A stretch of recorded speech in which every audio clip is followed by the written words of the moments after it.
नाशिक, मनमाड, लासलगाव आणि सोलापूर या बाजार समित्यांमध्ये बुधवारी कांद्याला क्विंटल मागे जेमतेम 800 ते 900 रुपयांचा भाव मिळाला.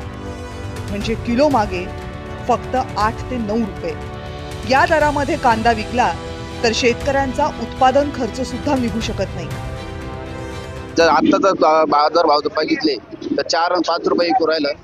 आज आम्ही किलो माग 4 ते 5 रुपये घाट्यात विकू राहिलो. आणि आताची परिस्थिती अशी का दिवाळी आली जवळ, आम्ही सण कसे करावा, लांब पोरांची आज काही गोष्टी असतात त्या सुद्धा काही खरेदी करावा का नाही करावा असं झालंय आम्हाला. तर शेतकऱ्यांनी झालेले नुकसान, मका कांद्याचे एवढे नुकसान झालेले पावसामुळे अतिवृष्टीमुळे, आणि त्याच्यामध्ये बाजारभाव पडले. शेतकऱ्यांनी करायचं काय? सरकार कोणतेही धोरण करायला तयार नाही. मोदी साहेबांनी सांगितलं होतं का तुम्हाला 800 दिन येतील, आणि 800 दिवस आले शेतकऱ्याला मरवणुकीची वेळ आली ना, आणि अतिवृष्टी तर एकदमच फेल झाली. आणि त्याच्यात आता हाय जो माल तो माती मोल चाललाय. काय करायला पाहिजे? काय भाव मिळाला पाहिजे? आम्हाला 2000 रुपये तरी भाव मिळाला पाहिजे, नको 2.5 आणि 3. आणि पुन्हा आम्हाला अनुदानही नको कोणतं, आणि कर्जमाफी नको. पण या शेतीमालाला जर व्यवस्थित भाव दिला तर योग्य राहील. काहीतरी आम्ही दाखवू लाडकी बहीण असं ही योजना ती योजना, त्याच्यात काही फायदा होणार नाही.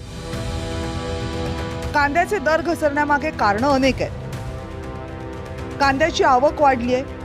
बंपर उत्पादन झाल्यामुळं गेल्या 3 दिवसात कांद्याची आवक मोठ्या प्रमाणावर वाढली आहे. त्यामुळं कांद्याचे दर घसरले. मुबलक प्रमाणातला जुना कांदा, यावर्षी जुन्या कांद्याचा साठाही भरपूर आहे. त्यामुळे नव्या कांद्याला दरवर्षी मिळतो तितका भाव यावर्षी मिळू शकलेला नाही. पुरामुळे घसरलेला दर्जा, पूर आल्यामुळं नव्या कांद्याचा दर्जा घसरलाय. त्यामुळे व्यापारी या कांद्याला जास्त दर द्यायला तयार नाहीयेत. केंद्र सरकारचा हस्तक्षेप, ग्राहकांसाठी कांद्याचे दर आटोक्यात ठेवण्यासाठी केंद्रानं अनेक उपाययोजना केल्यात, ज्याचा फटका शेतकऱ्यांना बसतोय. कांद्याचा बफर स्टॉक, सप्टेंबरमध्ये केंद्रानं बफर स्टॉक बाजारात आणला. त्यामुळे नव्या कांद्याची मागणी घटली. आणि बांगलादेशमधून कमी झालेली मागणी. बांगलादेश हा अनेक दशकांपासून कांद्याचा मोठा ग्राहक आहे. मात्र यावर्षी बांगलादेशमधून कांद्याची मागणी घटली आहे. दरवर्षी ऑगस्ट महिन्यापासून कांद्याचे दर वाढतात, पण यावर्षी तसं झालेलं नाहीये.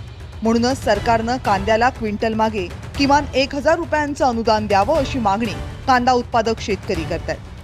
पण सरकार त्यांची ही मागणी पूर्ण करते का, हा खरा प्रश्न आहे. किरण गोटूरसह ब्युरो रिपोर्ट, जय महाराष्ट्र.